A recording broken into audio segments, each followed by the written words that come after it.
I think that controlled the original matrix switch, which would have certainly been in operation when you were here. It would have been, yeah. Because that was working until about 91 or 2. Want to go downstairs? Yeah, okay. Mega. Wow. Constant pressure measuring set.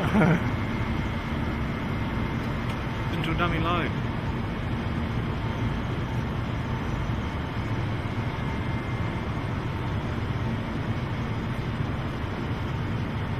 I'm going to show you some more original equipment from 1940, still in daily use. Not this. This is quite new. This is from about 10 years ago.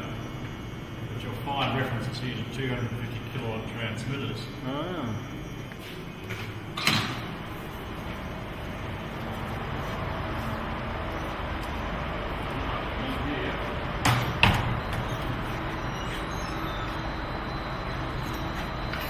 Yep, coming. Now these are the Panama ducts. Oh, yes. Filtering air. It's like We have dust filters there. yeah. Okay, and then that's the water cooling there.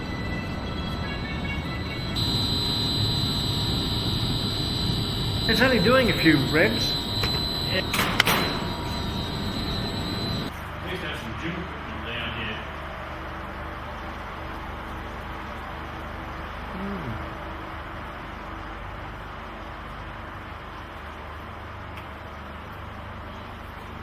Now don't laugh. When was the last time you saw a PC with a turbo button Wow. and a 5 or 4 It's floppy very drive? modern, isn't it? That's driving the aerial matrix switch. Is that right?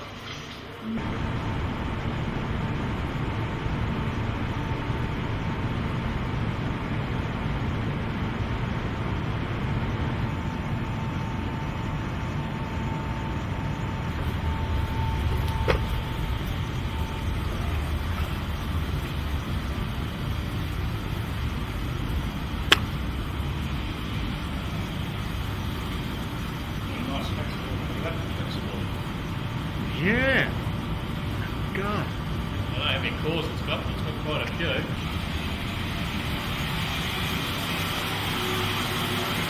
That area up there where it's operating is normally a bit hot with an RF. Behind that red and white tape, but at the moment it's only just been a cycling standby mode. The way out here. You want to walk out that way? Yeah. I'll go first. This is heading out towards that area near the aerial switch. Oh, yes.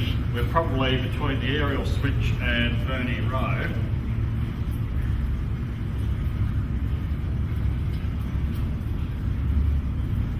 And there's a trapdoor up here. If you push the trapdoor up, you pop up out from the aerial paddock.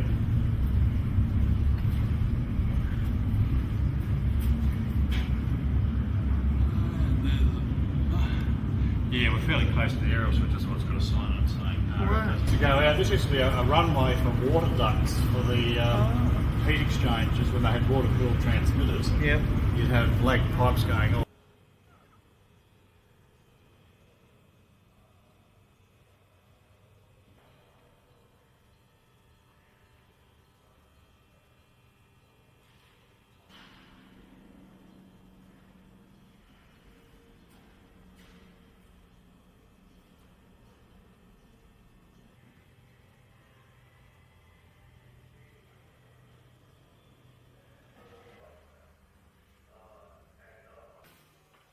First day of book commenced in June 1963, and the last entry was 1986, so it ran for 23 years.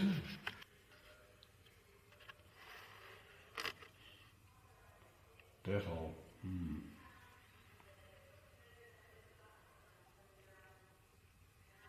Oh, rose thorn.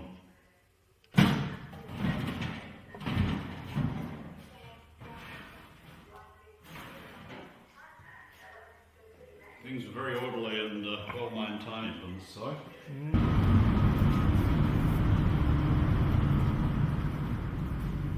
These are those joints I was telling you about. Oh, yes. Okay, Okay, so they're aligned with an abrasive, a carborundum held on with a tough glue, and you just wrap them around the things and use them for anchors or joints. Everything to do with the PX group antennas is made of aluminium. Oh, high park. That was for a 4-wire feeder, low loss. Yes, yes. So this was a 4-wire, which I think worked out at about 300 ohms. If you pick any two of those, the top two or the bottom two, and run a pair of wires through there, the spacing works out at 450 ohms, the same as that ladder line. Yeah. It's like telephone insulators there. They do use some of these still on the dissipative line. Remember the one that was covered in cobwebs? I'm just going to walk through your field of view. They used to get, you've probably seen these mount the medium wave sites. That's right, yeah. They had two sorts. They had ones like these, the white ones, and the brown ones, the chocolate brown ones were more I remember those, yes. like that. Yeah. They were known by the staff as Marilyns or Niggertits. When you can make such references. Lap Insulator is a well-known insulator company in America. Lap is still in existence. They've been making insulators for ages.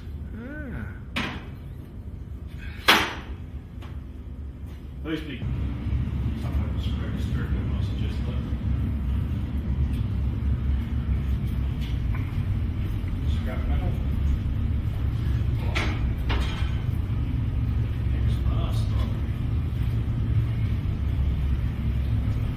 Nice bits of copper. Four nice bits of copper.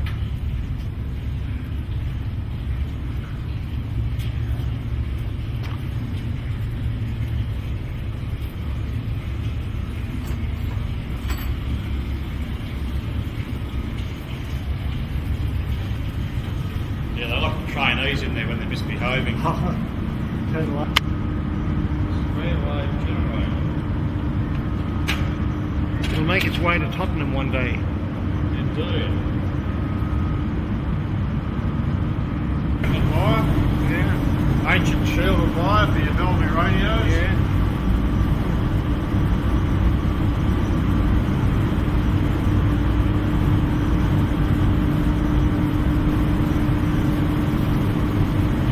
Strip of copper on the back wall. And a magnet wire.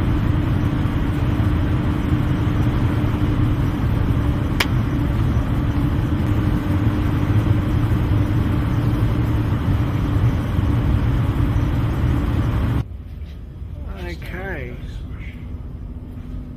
Oops, careful. These are vacuum variable capacitors. Okay. This one's 25 puff. This one is, no idea what it is. They're like select on test. Here we go. This one's 25 puff. Well, they're probably all 25s, yeah. They're rated according to 35,000 volts. They used to plug these in when you were tuning the old transmitters, so you had to add extra.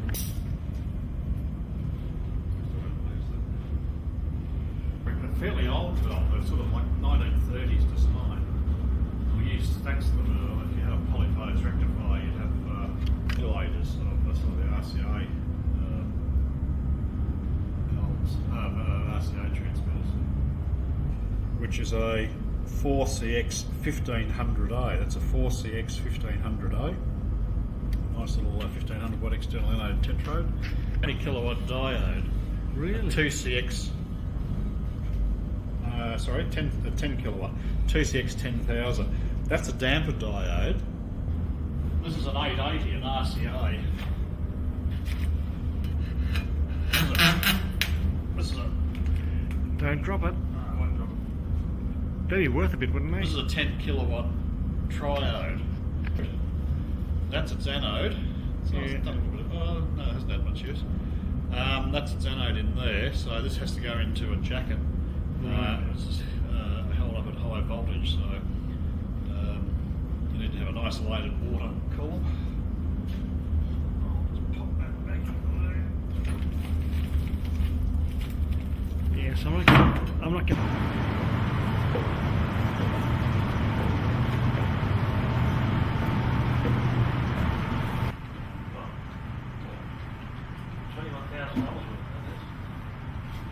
Cheap one.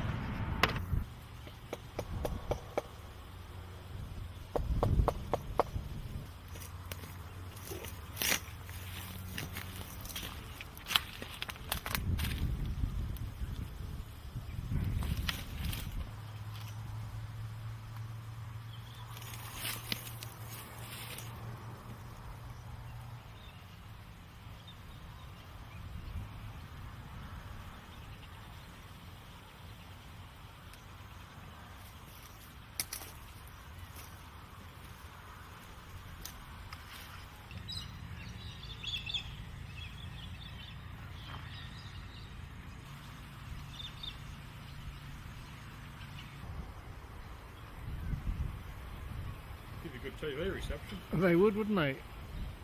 Up 2 seconds. Still bolted together.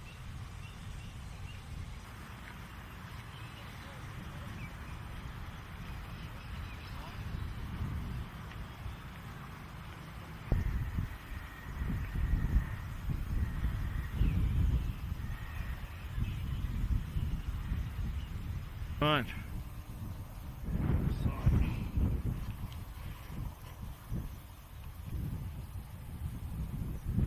Postmaster General's Delivery Department, Radio Australia, International High Frequency Transmitting Station. I still refer to it as IHFTS.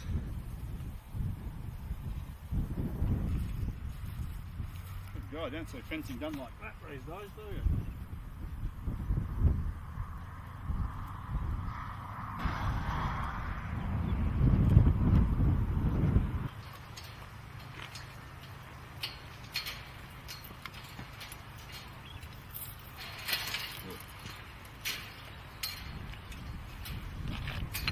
Photographing with a pocket full of insulation. Blackmail.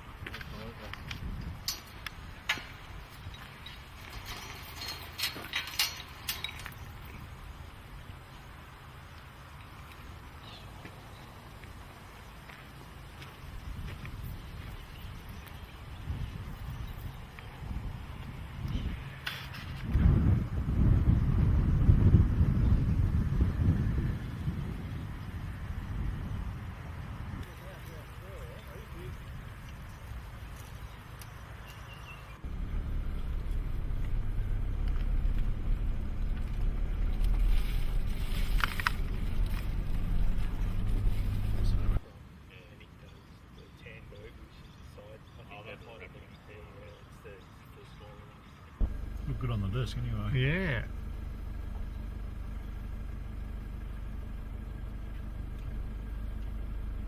And the other three are swivel, you can steer them from left to right.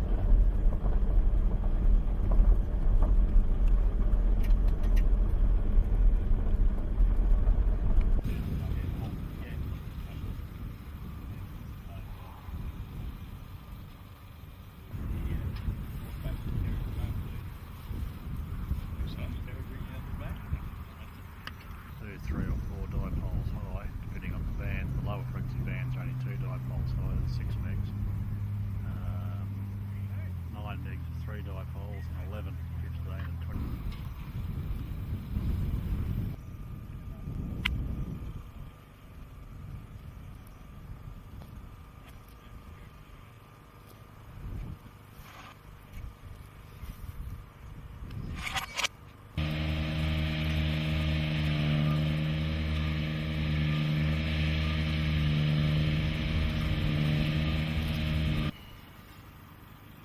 Quite springy.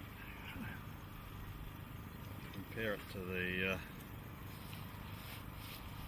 contemporary material, so it's mechanically quite different. Does that maintain some structure? Like a powered winch, and they just drive it and raise and lower the arrays.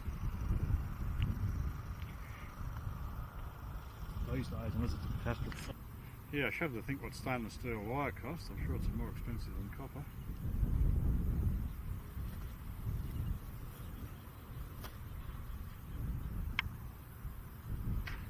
On the, you see where the feed line comes in here onto J11 in the copper. Yeah. There's little blocky things, little.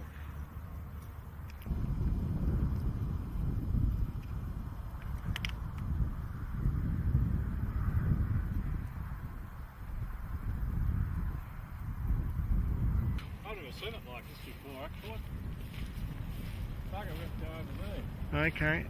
Unless you want to. There's an outlet channel on that.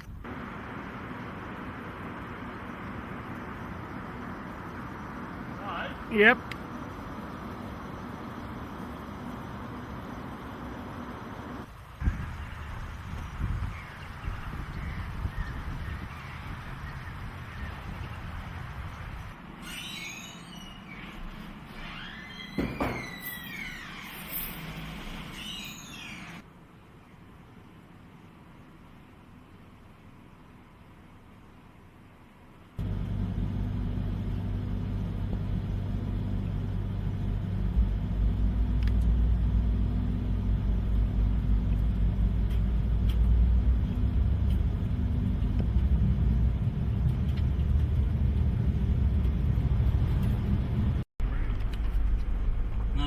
go the other way. Three arse level, we can steer them from left to right.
Rhombic operates from 11 to 22 megahertz. It will probably operate on 26 megs, but we don't have a 26 meg transmitter at this stage.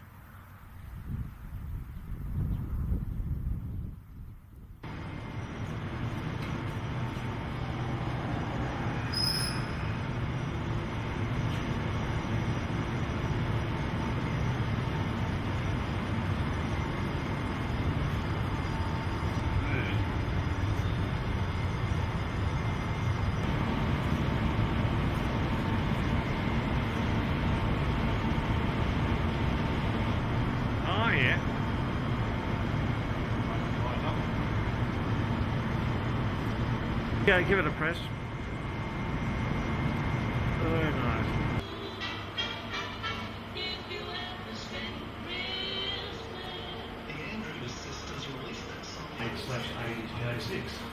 Right to go, is it? Most of our primary lines in have gone back to terrestrial lines. We used to use satellite on Optus C1 or C2, D1, D2, one of them coming in. We now use digital cloud, Telstra's cloud.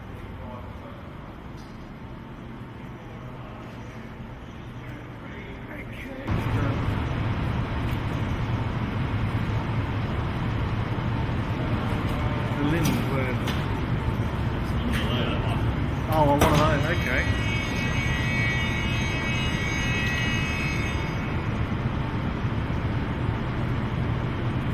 Southern Islands, Paradise.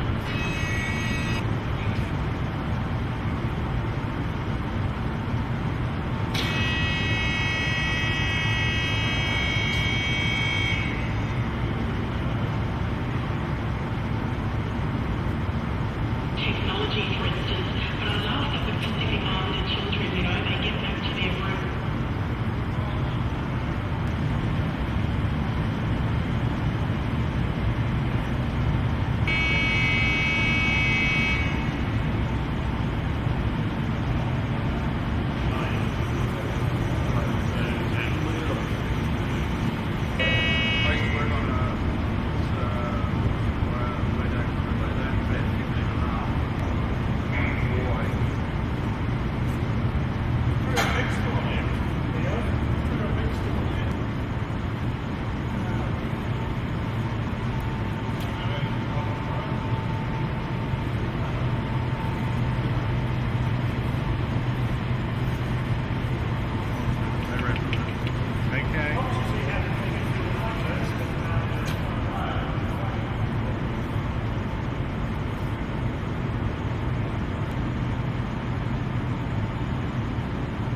Welcome to Pacific Beat on Bruce Hill. Ending the program today, the Melanesian Spearhead Group reiterates its support for Fiji's plans for elections in 2014. Announcing a cross-party group to receive reports as the process of unravelling what happened gets underway. Yesterday, we saw a truly horrific event, a terrible human tragedy. But also for Christmas Island residents who were witnesses and participants in rescue efforts. Investigations are set to include a West Australian coronial inquiry. Low visibility, stronger the trends on the arm. These vessels So we normally run off the rubidium, so things here are quite stable. They're almost frequency standard accuracy. More refugees more quickly, but that truce is likely to be short-lived. With the water reporting from Canberra. This one's broadcasting to the Solomon Islands of Vanuatu, Coral Sea. 15.240 goes out on 30 degrees.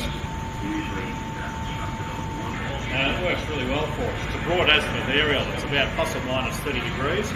So it provides a secondary service into Papua New Guinea and also a secondary service at a 50 or 60 degree bearing into Fiji. I'll be a little later, okay, chiropractor, 9 o'clock. Now, when... We're going to take off 12:30 train. This is very much going there. Some people radio on the arm. Oh, right. No service, no sync, that's fair enough.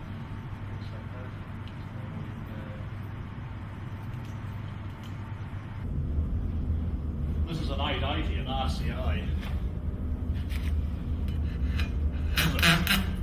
This is a... Don't drop it. I won't drop it. That'd be worth a bit, wouldn't they? This is a 10 kilowatt triode. That's its anode. So it's done a little bit of, no, it hasn't had much use. That's its anode in there, so this has to go into a jacket. It's held up at high voltage, so you need to have an isolated water column. 1500A, that's a 4CX 1500A. Nice little 1500 watt external anode tetrode. These tubes were used in the modulators of the RCA RCA transmitters. These valves are used in FM and television transmitters. The NEC transmitters still use these sort of valves. Some of them they start off looking like that, thinking you're new. And when they've had meltdowns, they look like that. Very sad. Yeah. A 20 or a 35.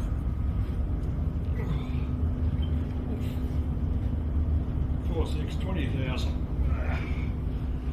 Wonder why that one failed. 40,000 volts DC, 2.5 microfarads.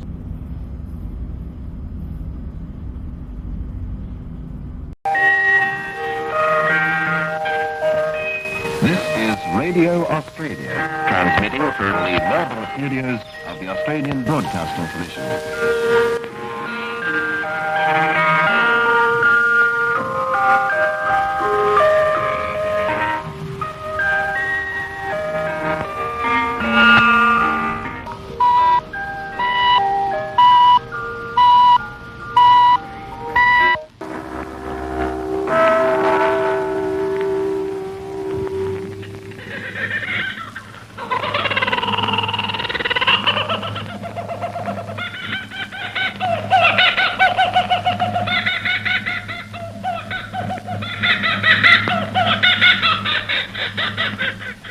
Good evening, everyone.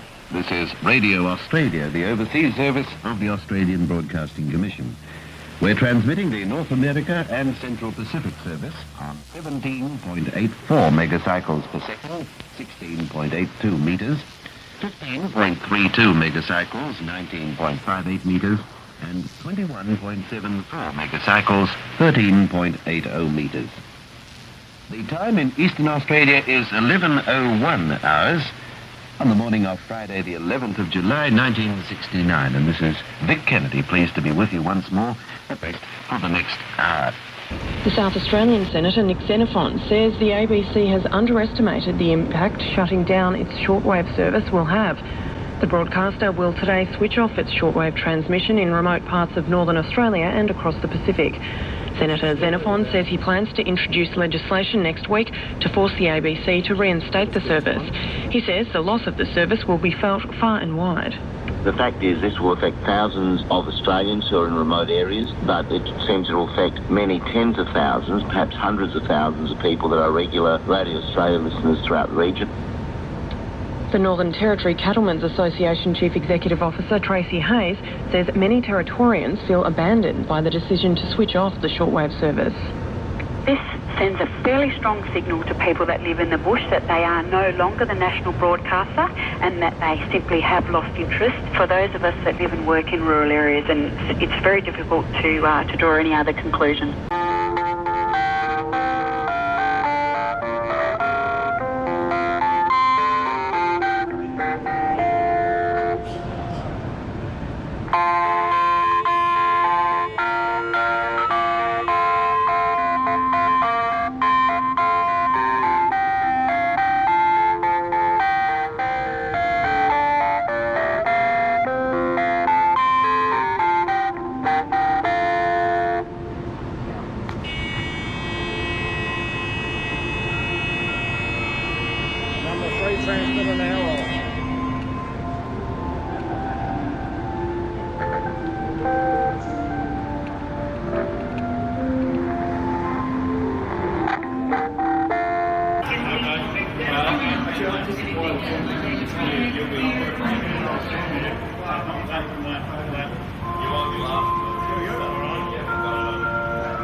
Well, that's it, folks. After 80 years of shortwave broadcasting and 72 years at this site at Shepparton, Victoria, the Australian Broadcasting Commission now considers shortwave too old-fashioned. And if you live in a remote area now and you want to listen in, you'll just have to carry around a satellite dish.